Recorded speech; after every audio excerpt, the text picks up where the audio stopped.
I do think that the dollar is, before the end of this decade, the dollar will not exist in its current form. I absolutely believe that.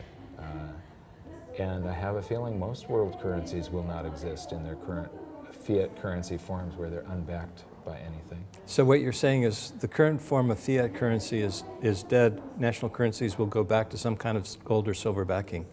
Is that the form that you expect?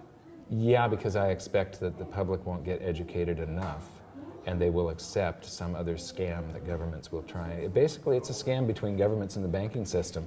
The banks get rich for creating something from nothing, and it actually robs some of our labor. It transfers the work and the time that we have on this planet.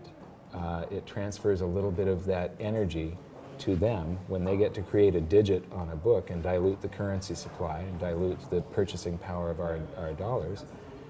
And the banking industry has become a huge portion of the world economy now. And I don't know if you would agree with this, but it seems like they sort of get to ride for free. Yeah, it does seem that way.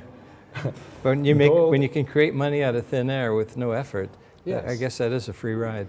Yeah. Well, you know, one of the things I was just looking at the other day is I've got a business that carries no debt whatsoever, and I don't carry much debt personally. I've been able to build everything without the use of debt, but you pay a huge penalty for that in the United States. The IRS slams you with these enormous tax bills, and depending on, you know, if you've got certain write-offs and stuff, you could be paying between federal and then state taxes up to 50% in tax.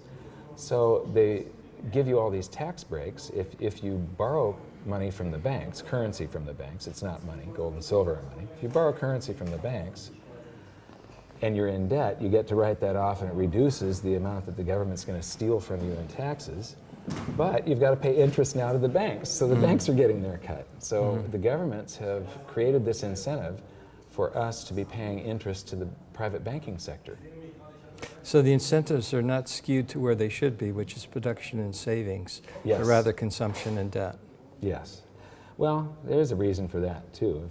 If you reward production and savings, if you reward savings, velocity can slow down, because people get rewarded for putting off a purchase today, for delayed gratification, and saving their currency because it purchases more in the future. You'd agree that the natural order of things under a fixed currency system is a very slow, mild deflation. Right? Yes, exactly. Yeah, which is what we should have. Our currency should be getting, our money should be getting more and more valuable. Which is what happened during the classical gold standard. And you know, people's basic standards of living rose because of technological developments. Yeah. And that's what basically caused prices of goods and services to fall, or the money to become more valuable, in creating this mild deflation. Yeah. Wouldn't that be nice if we could go back to something like that? I'd love to go back to something like that, but rather than the classical gold standard, which I don't think we'll see, I'd rather just go back to what you were suggesting, which is gold and silver themselves become money. And that's one of the things we're actually working toward in goldmoney.com.